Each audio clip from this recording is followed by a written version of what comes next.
교사를 위한 생활지도 강의를 시작하도록 하겠습니다.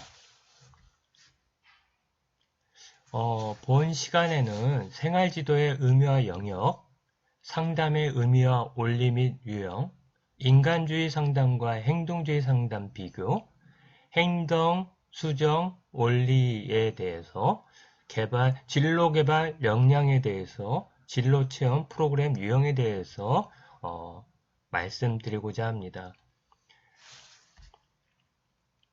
자, 생활지도가 왜 필요할까요? 지금 현장에 알다시피 장기 결석하는 아이들, 또 학교 부적응하는 아이들, 학교 폭력이나 정서 문제를 호소하는 아이들이 많습니다. 이러기 위해서는 학생 상담 프로그램이나 적절한 학교에서의 생활지도가 필요합니다. 그래서 이에 필요한 교사 역량을 요구하고 있습니다. 또 한 방면에서 학생들이 중간 및 기말고사 등 평가에 대한 부담에서 벗어나서 자유학기제나 자유학년제를 실시하고 있잖아요. 그래서 체험 중심의 교과 활동과 함께 장래 진로 탐색과 선택을 효과적으로 지원할 수 있는 교사들의 역량 역시 필요로 하고 있습니다. 이제 진로 탐색과 선택과 준비를 할 수 있는 교사들의 역량뿐만 아니라 다양한 체험 중심의 교과 또는 방과 후 활동 또는 창의적 체험 활동을 여러분들 그 프로그램을 만들어서 진행하고 학생들에게 아주 자기의 꿈과 길을 찾아서 적절한 진로를 선택할 수 있는 그러한 여러 가지 기회들을 제공할 수 있는 그런 교사의 역량이 요구된다 볼 수 있겠습니다.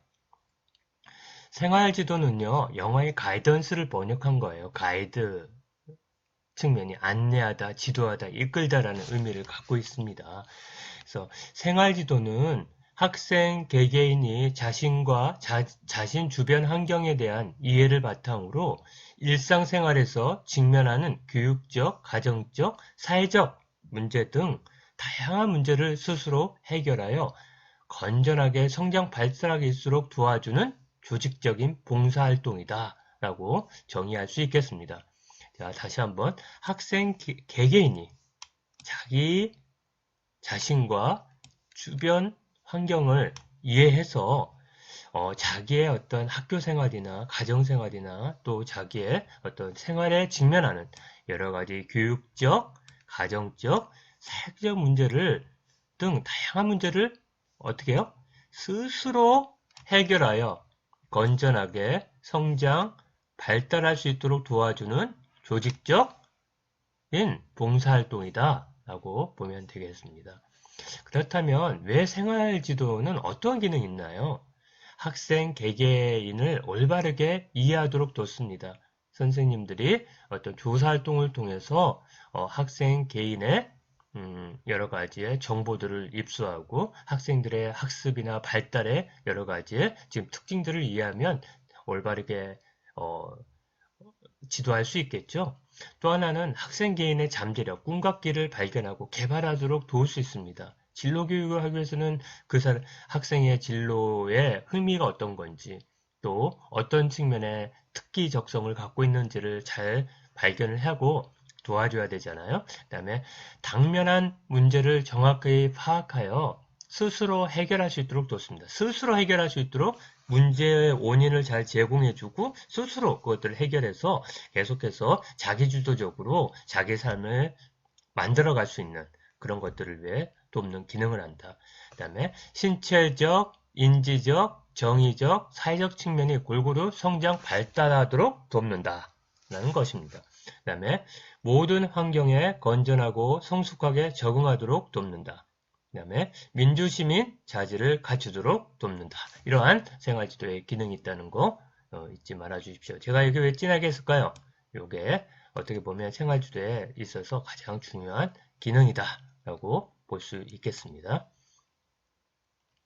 자, 생활지도 영역은요, 여기 보면 조사활동, 정보활동, 상담활동, 정치활동, 추수활동 이렇게 5가지 영역으로 나누어질 수 있습니다. 첫째, 조사활동은 학생들의 특성과 상황에 대한 실태 파악과 이해를 한다.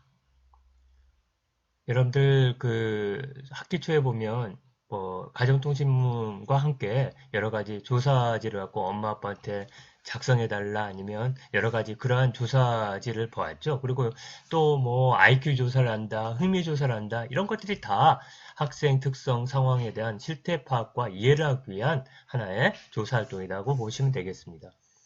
두 번째로는 학생에 대해 학습과 진로 및 생활에 대한 필요한 정보를 제공해 준다.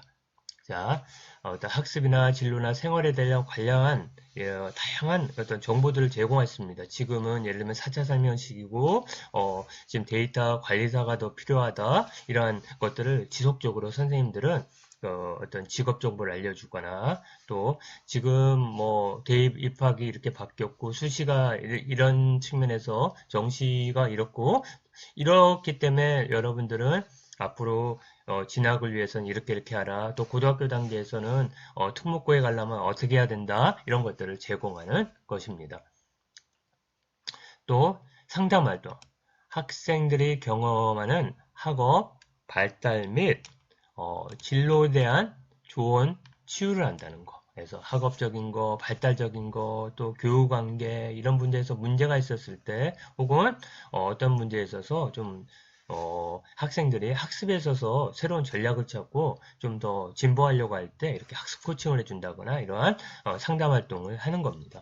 그다음에 정치 활동이요. 성격이나 적성에 맞는 진로 또 어떤 면에서는 또 이렇게 이전에는 지금은 통합되어 있지만 문이과로 배치해 준다거나 아니면 또 그 대입에 있어서 너는 어떤 학과나 전공을 선택하면 너에게 좀 적정하겠다 이렇게 하는 거예요. 그리고 또 반배치 같은 거 있잖아요. 이런 것들도 다 정치활동이라고 볼 수 있겠습니다. 그 다음에 추수활동.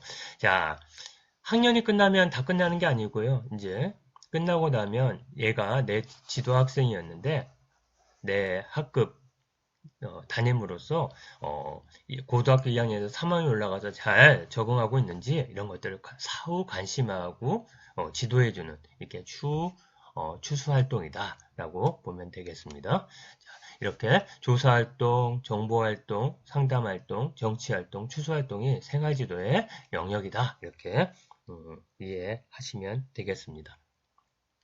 자, 이제 좀 구체적으로 좀 말씀드려 볼게요. 생활지도의 영역. 조사활동은요, 각종 표준화 검사, 학업 청지도 검사, 환경조사, 질병조사, 가족관계조사, 교육관계조사, 관찰에 의한 행동의 누가 기록을 통해서 학생의 현재, 미래 활동에 대한 판단과 지도를 위한 정보 수집 활동이다. 이렇게 이해하면 되겠고요. 정보활동입니다. 교육정보, 직업정보, 개인 및 사회적 정보를 수집 정리하여서 강의나 상담이나 안내책자나 또 가정통신문이나 여러 가지 오리엔테이션이나 이런 데 제공하는 활동입니다. 상담 활동은요, 학생들의 행동 변화 촉진, 학교 적응 능력 향상, 개인관계 증진 등을 목적으로 개인 상담, 직장 상담, 전화 상담, 온라인 상담, 또래 상담을 통해 이루어지는 활동이라고 볼 수 있겠습니다. 정치 활동은요, 진학지도, 취업지도, 또 상위학교나 계열, 교과 선택, 학교 선택을 위해 학생의 적성 및 진로 정보를 제공하여 학생 스스로 선택하도록 하거나 학교에서 배치해주는 활동이라고 볼 수 있습니다. 추수활동은 지도를 받은 학생들이 추후 적응 상태를 확인하여 항상 보살피고 부정행에 대한 조력과 보다 나은 적응을 돕는 활동이라고 볼 수 있겠습니다. 사후 점검 활동으로 추수활동, 졸업생, 중퇴자, 졸업예정자, 진학예정자에 대한 추수활동 등이 있습니다. 여러분들 애프터 서비스 받아본 적이 있으세요? 대학 1학년, 2학년, 일때 고등학교 담임선생님부터 너 잘 지내고 있니? 너 어떻게 적응하고 있니? 이렇게 학교에서 전화 받은 적 있나요? 있겠죠? 자, 이런 게 추수활동입니다. 이런 분들이 정말 훌륭한 선생님입니다. 정말 생활지도를 몸소 실천하고 있는 선생님께 감사를 꼭 드리시기 바랍니다. 자, 상담의 의미와 목표입니다. 상담은 내담자, 학생의 자기성장을 돕는 겁니다. 이게 궁극적인 목적이에요. 자기성장. 하는 게 궁극적인 목적이고, 상담자, 교사와 내담자 사이 이루어지는 조언이 안내 활동이에요. 너 이렇게, 너 뭐 이게 문제니까 이게 뜯어 고쳐. 이런 게 상담이 아니라, 또 정신병이 있거나 좀 우울이나 정신질환이 있잖아요. 이것들을 치료하는 거는 심리치료라 그래요. 상담이 아닙니다. 그래서 정신질환을 갖고 있는 거는 정신과 병원에서 하는 거고, 마음의 병, 스트레스나 우울이나 이러한 여러 가지 학습적인 문제들에 있었을 때 거기에 대한 적절한 조언과 안내를 해주는데 자기 스스로 성장할 수 있도록 자기 주도로 자기를 변화할 수 있도록 돕는 활동이다. 이렇게 상담을 생각하면 됩니다. 그래서 상담은 내담자에게 도움을 주는데 어떻게 자기 성장을 스스로 할 수 있도록 도움을 주는 활동이라고 보면 되겠습니다. 상담은 면대면의 관계로 이루어집니다. 최근에는 전화나 SNS나 온라인 관계에서도 할 수 있어요. 아마도 SNS 상담, 온라인 상담 이것들이 이제 범람할지도 몰라요. 요즘에 아이들이 카톡이나 SNS를 통해 가지고 따돌림이나 왕따 문제 이런 문제를 어떻게 해결할까요? 면대면 관계일 수도 있지만 이제는 전화로 아니면 카카오톡으로 이렇게 문자로 해결해줘도 심리적인 그런 위안을 받을 수 있어요. 그래서 너무 학생들과의 어떤 관계가 내 개인의 사생활을 혹은 내 방과 후 내 개인적인 시간을 침해한다. 너무 그렇게만 생각하지 마십시오. 적절한 시간을 내서 학생과 적극적으로 이렇게 조언을 해주고 서로 이렇게 얘기를 들어주는 이런 관계가 굉장히 이제 디지털 원주민들 지금 거의 스마트폰으로 끼고 살고 있는 학생들에게 적절한 상담 방법이 아닐까 그렇게 생각을 해봅니다. 상담은 적응적이고 교정적이고 치료적인 것을 목적으로 하는 심리치료와는 다릅니다. 어떤 교정하고 치료하는 게 아니라 교육적으로 예방하고 발달적으로 자기 성장을 돕는 활동입니다. 자, 상담은 개인 대 개인의 관계성을 바탕으로 형성되는 활동으로 신뢰, 수용, 긍정적 존중, 공감적 이해, 솔직함 등의 이런 관계성을 바탕으로 이루어지는 그런 활동이다 라고 보면 되겠습니다. 자, 이렇게 상담에서의 관계성 원리가 이렇게 상담 원리가 5가지 신뢰해야 되고 수용해야 되고 또 존중하고 또 공감해주고 진실하게 자기의 어떤 의견이나 자기의 마음을 표현하게 하고 또 상담자도 진실 어린 조언을 주고 이런 것들이 상담에서의 관계성 원리다. 자, 신뢰는 상담자와 내담자 간 나포와 믿음을 형성해야 돼. 자, 이 선생님은 내가 어떤 얘기를 들어줘도 친절하게 들을 수 있어. 그리고 내 상담의 표현들을 다른 학생들이나 다른 교사에게 얘기하지 않을 거야. 비밀 지켜줄 거야. 이런 신뢰가 있어야 돼요. 또 우리 선생님과는 나에게 조언을 이렇게 적절하게 잘해줄 수 있고 늘 내가 가면 편안해야라는 이런 나포 형성이 중요합니다. 그 다음에 수용. 어떤 편견, 쟤는 문제하니까 그럴 거라는 이런 편견이나 선입관을 가지고 보면 안 되겠죠. 있는 그대로, 지금 상태 그대로를 바라봐 줘야 합니다. 그리고 내담자가 지금 겪고 있는 상황, 또 사고, 이것들을 긍정적으로 평가해 줘야 돼요. 아, 너 왜 그랬어? 그건 아닌데. 이렇게 아니라 지금 발달 단계에 있으니까 시행착오로 겪을 수가 있거든요. 그래서 내담자의 사고나 상황에 대한 긍정적인 평가를 통해 제공해야 된다. 다음에 공감은 다른 얘기하면 역지사지죠. 그래서 내담자도 충분히 그럴 수 있어. 나라도 그럴 것 같아. 공감을 해주면서 그러면서 여러 가지 상담 과정에서 내담자도 솔직하고 감정의 의견을 표현하면서 자기의 문제를 되돌아보고 자기가 스스로 이게 문제구나 이렇게 해결했구나 그거를 할 뿐만 아니라 이제 상담자도 상담 과정에 솔직하고 감정이나 의견을 표현함으로써 있는 그대로 상담자가 그 조언을 받아줄 수 있고 그 조언이 정말 진실되고 정말 어떻게 보면 나를 위한 거다, 유익하다 이런 생각이 들 수 있는 진실성이 표현이 돼야 된다라는 것들을 제시하고 싶습니다. 자, 상담의 과정입니다. 자, 상담에 대한 내담자의 자발성을 이끌음. 이 상담은 너가 자발적으로 스스로 자기 성장을 위해서 한 거야. 너를 돕고 싶어. 이런 거 하죠. 그리고 상담이나 상담 상황에 대한 이해를 이렇게 하면 너 비밀을 지켜줄 것이고 정말 어떤 얘기를 해야지만 네 마음속에 얘기를 해야 네 스스로를 점검할 수 있고 그래서 어떻게 너 스스로 자기 성장 도모할 수 있는 거야. 이런 이해를 시키고 자기 감정을 자유롭게 표현하고 그럴 때 어떻게 수용해주고 이해해주고 공감해주고 하는 게 필요하겠죠. 부정적인 감정도 토로하게 해야 됩니다. 그래서 그리고 긍정적인 감정을 토로해. 그러니까 부정적인 감정을 토로해서 왜 그런지 왜 지금 이 상황이 나타나는지 그리고 또 그렇지 않더라면 긍정적인 반대라면 이렇게 됐을 텐데 이런 것들을 표현해 보는 게 하는 그래서 자기 스스로 이해하고 자기를 수용할 수 있도록 도와주고 그 다음에 긍정적인 행동을 취하도록 하게 하고 상담을 종결하게 하면 됩니다. 그 다음에 상담이론의 유형입니다. 행동주의와 인간주의가 있는데요. 인간주의를 먼저 살펴볼게요. 자, 인간주의는 뭐냐면 아까 처음에 얘기했던 5가지 원리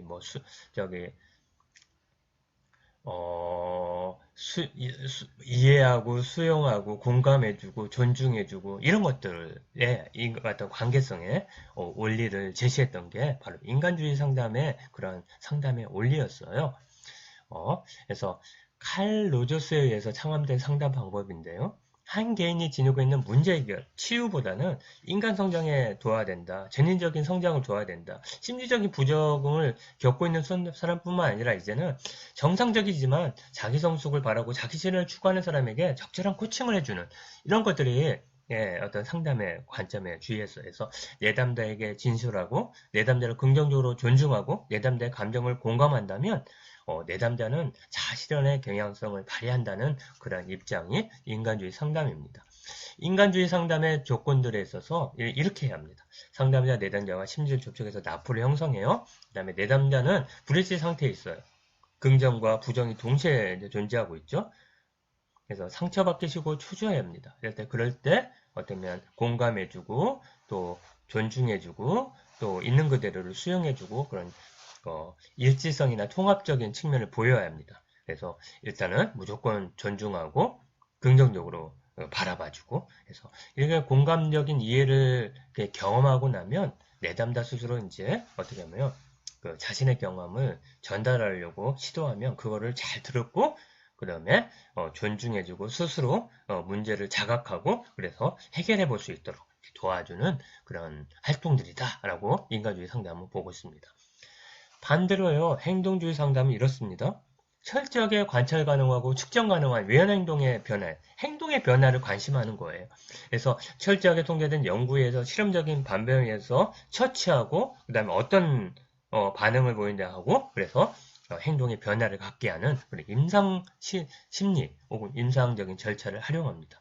그래서 목표를 설정하고 그 목표에 도달하도록 계속해서 합의하고 그래서 목표 수정을 하면서 그 목표에 이르도록 이끄는 그런 활동이다. 그래서 상담자는 굉장히 들어주고 경청해주고 또 이해해주고 공감해주고 그러한 입장이 아니라 능동적으로 지금 당신의 문제는 이거야. 그래서 이렇게 고쳐주면 돼.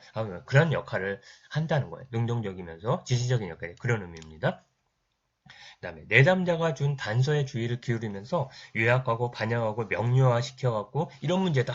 문제가 이거니까 이렇게 고쳐라 하는 그런 부분들을 제시하는 게 행동주의 상담이고요. 주요 기법으로 행동주의 수정 원리를 많이 이렇게 활용합니다.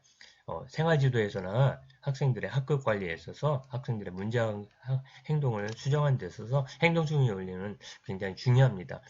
이 부분들은 아직 임용고사에 안 나왔는데 한 번쯤은 나올 것 같아요. 그래서 행동 수정 원리에서 바람직한 행동을 계속해서 증가시켜주는 거. 이렇게 해서 두 번째 처벌 강화입니다. 뭐냐면 학생이 보이는 여러 행동 중 목표라는 행동 하나만을 선택하여 강화하는 방법이에요. 예를 들면 교사의 허락 없이 수시로 자리를 두고 돌아다니는 학생을 수정하고 있을 때는 제자리에 앉아있을 때만 강화주고 칭찬해주고 다른 것들은 강하지 않고 무시해버리는 그런 것들을 의미합니다. 그 다음에 행동 형성이에요. 학생이 한 번도 해본 적이 없거나 거의 하지 않으려는 행동을 가르치고 할 때, 예를 들면 밥을 잘 먹지 않아.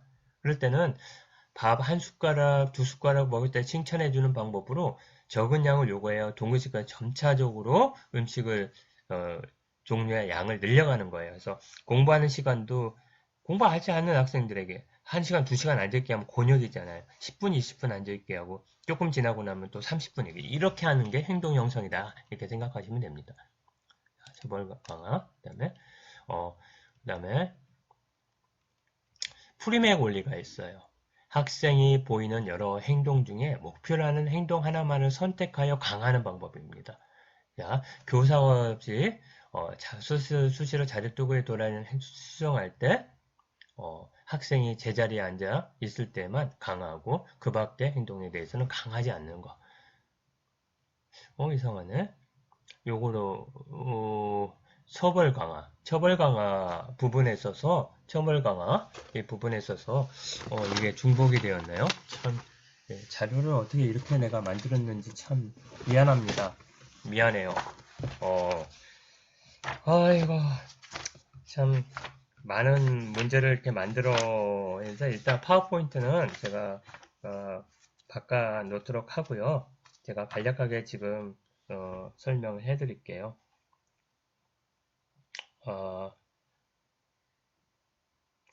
프리맥 원리 처벌 강화는 이게 맞고요. 처벌 강화네. 또 아이고 미안합니다. 프리맥은 이겁니다. 제가 읽어 드릴게요. 학생이 좋아하고 빈번히 하는 활동이 무엇인지를 확인해 두었다가 학생이 해야 할 일을 완전히 하였을 때 그 좋아하는 활동을 할 수 있게 허락해주는 행동 수정 방법이다.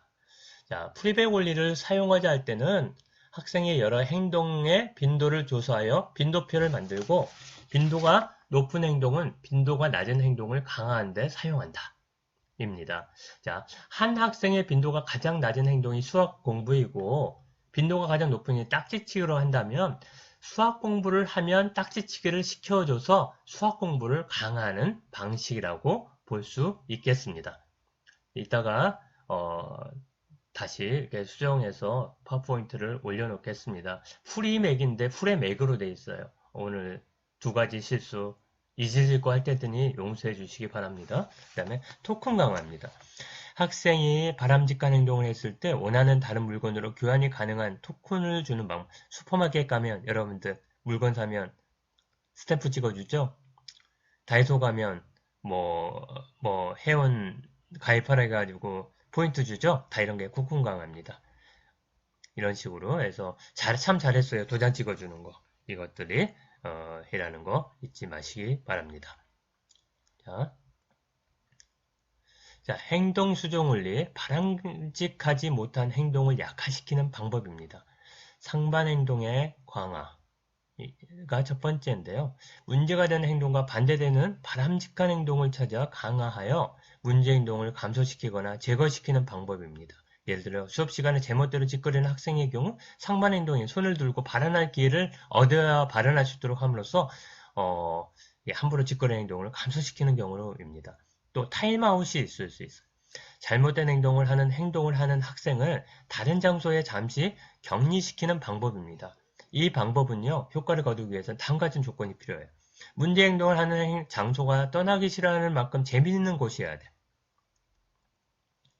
또 학생이 일시적으로 격리되어 있을 곳에는 학생에게 재미와 흥미를 줄 수 있는 강화 자극이 없어야 돼. 그러니까 예를 들면 여러분들 수업 시간에 너무 떠들고 그러면 너희들 저 바깥에 나가서 손 들고 서 있어. 그거는 아주 좋은 선생님이에요. 수업 시간에도 볼 수 있도록 하니까. 근데 밖에 나가. 손 들고 서 있어.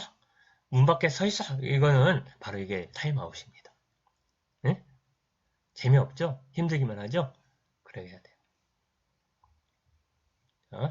자, 그 다음에 진로 개발 역량에 대해서 말씀드리겠다. 진로 개발 역량은요, 학생들이 자신의 미래의 진로에 대한 체계적인 정보 탐색, 적절한 진로 선택, 효과적인 진로 준비와 관리에 필요한 지식, 기술, 태도입니다. 자, 미래 진로에 대한 정보를 탐색하고 선택하고 효과적으로 준비하고 관리할 수 있는 데 필요한 지식과 기술 태도를 갖다 진로 개발 역량이라고 한다는 겁니다. 자, 요즘의 학생들은 많은 시간을 학교에서 보내고 있고 진로 상담이나 심리 검사, 진로 직업 수업, 현장 학습 및 견학, 인터넷 및 동영상 교육, 인사초청 강연, 창의적 체험 활동, 소집단 및 동아리 활동을 통해서 진로 개발 역량에 참여하고 있어요. 여러분들도 실질적으로 동아리 활동이든 또 여러 가지 창의적 체험 활동에서 진로 개발 활동 했잖아요. 뭐 대학도 방문해보고 이런 활동 중에서 진로를 여러분 개발하고 있는 거. 응? 자, 그 다음에 진로 개발 역량. 아따, 진짜 진로 개발 다시 녹음할 수가 없을 것 같아요. 앞부분이 너무 아까워서. 그래서 파워포인트를 바꿔서 여러분들에게 제시해 놓을 테니 여러분들 좀 이해해 주시기 바랍니다. 학생들이 학교에서 경험하는 교과 및 비교과 프로그램에 참여에 필요한 자기주도성, 학습 동기, 학습 전략과 같은 학습 작성성에 의해서 결정됩니다. 얼마만큼 자기주도성이 높으냐, 학습 동기가 있느냐, 또 어떤 면에서 어떻게 학습 전략을 갖고 있느냐, 이러한 또 여러 가지 어떤 거에서 정말 끈기 있게 어떤 것을 수행하는 능력이 있느냐, 그걸 그릿이라 하죠. 그 다음에 모든 것을 긍정적이 얼마나 긍정성이 높으냐에 따라 갖고 진로 개발 역량은 학습자 특성에 따라서 차이가 난다는 의미입니다. 진로 탐색 및 선택 그리고 준비 행동은 직업에 대한 체험이나 모델링에 대한 관찰 학습을 통해 이루어집니다. 주로 이렇게 듣거나 가서 직접 보거나 하는 거죠. 그래서 이럴 때 필요한 건 간두러가 제시한 자기 효능감입니다. 그래서 진로 결정, 자기 효능감, 진로 탐색 효능감 이렇게 얘기를 하는데요. 개인은 체험과 모델링 관찰을 통해서 자신이 갖고 있는 진로에 대한 효능감을 보이는 직업 및 활동에 관심을 갖고 탐색한다는 것이에요. 그래서 뭐 보다 더 중요한 거는 내가 어떤 진로와 흥미에 또 특기에 맞는 진로는 어떤 거라는 것을 분명히 인식하고 있어야 돼. 이걸 갖다가 여기 제시는 안 했지만 그 진로 정체성이라 그래요. 그러면서 내가 이 진로를 선택하고 준비하고 또 해서 이 진로를 잘 개발해 나갈 수 있다는 그런 자신감이 필요해요. 그래야지 진로를 개발할 수가 있어요. 이럴 때 필요한 게 자기 효능감이라는 거예요. 이 측면들을 말씀드리고 싶습니다. 자, 여러분들 진로개발 역량, 이게 중학생 진로개발 역량인데 여러분에게도 한번 적용해 보세요. 자, 예를 들면 나는 내가 좋아하는 직업과 싫어하는 직업을 구별할 수 있습니까, 여러분? 있어야 또 이런 진로개발 역량을 위해 학생들에게 지도할 거 아닙니까? 또 내가 직업과 관련된 다양한 능력 어느 정도 가지고 있는지 알고 있어요? 나의 특성과 잘 맞는 직업 또는 직업의 특성이 무엇인지 여러분들 설명할 수 있습니까?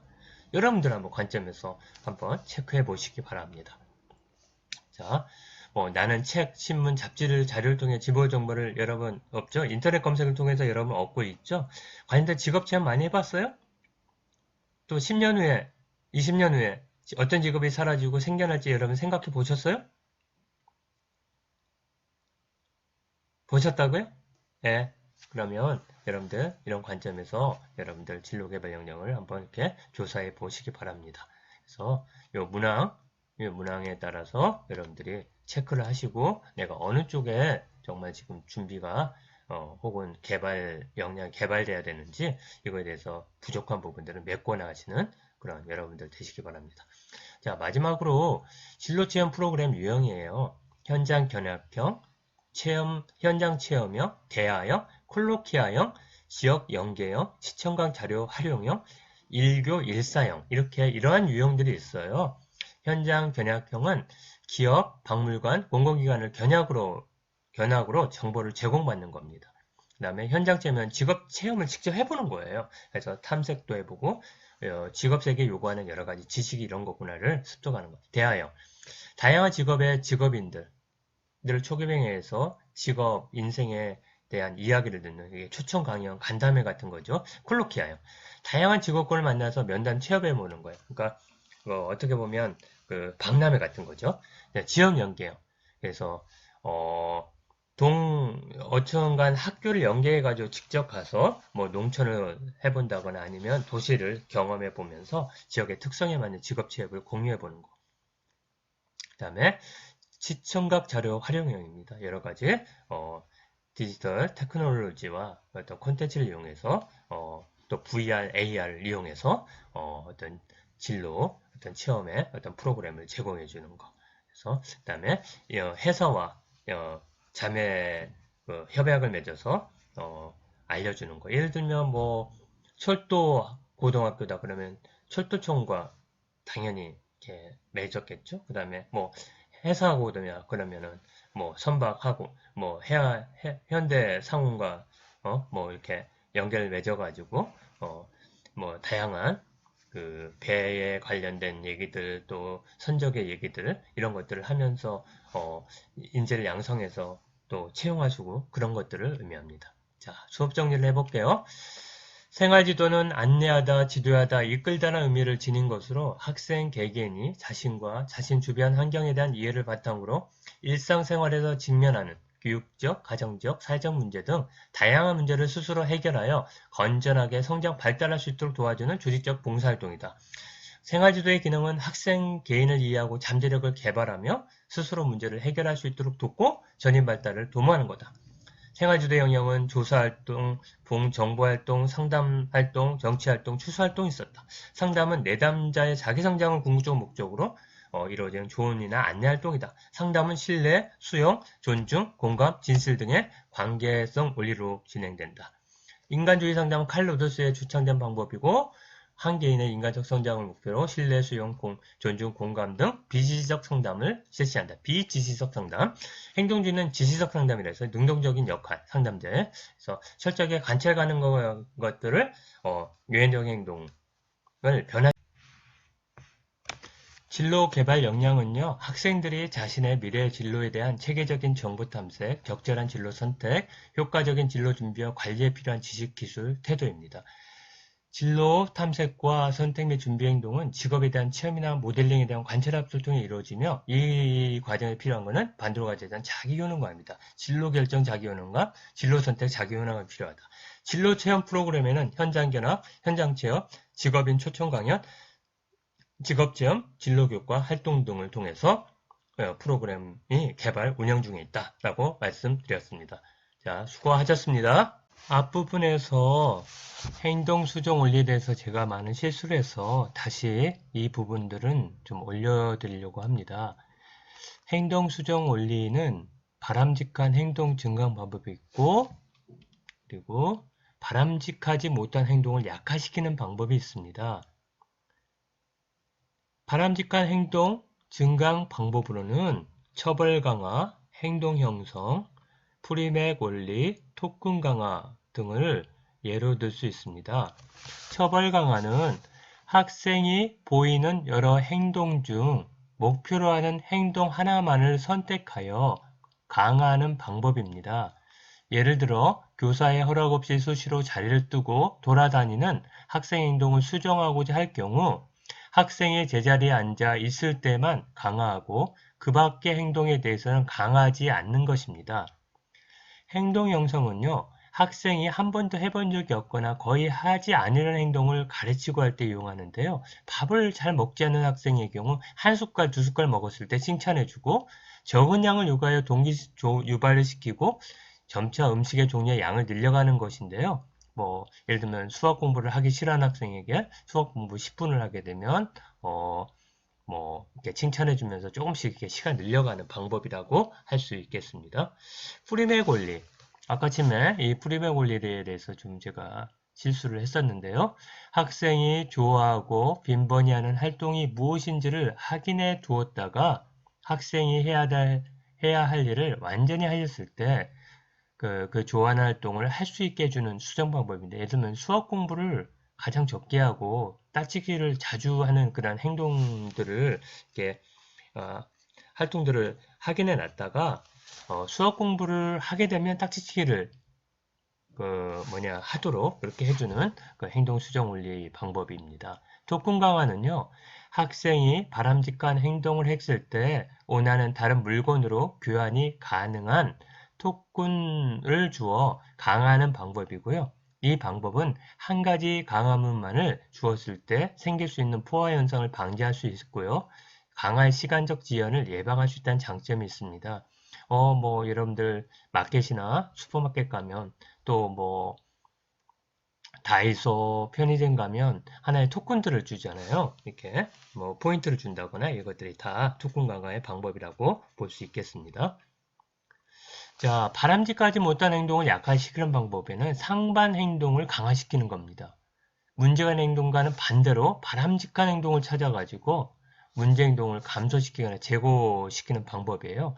수업 시간에 제멋대로 짓걸어대는 학생이 있다면 상반 행동인 손을 들고 발언할 기회를 얻어야 발언할 수 있도록 상반 행동을 강화시키므로 짓거리는 행동을 감수하는 경우를 말합니다. 타임아웃. 잘못된다는 경우에 학생을 다른 장소에 격리시키는 거예요. 손 들고 서 있어. 밖에 나가. 이겁니다.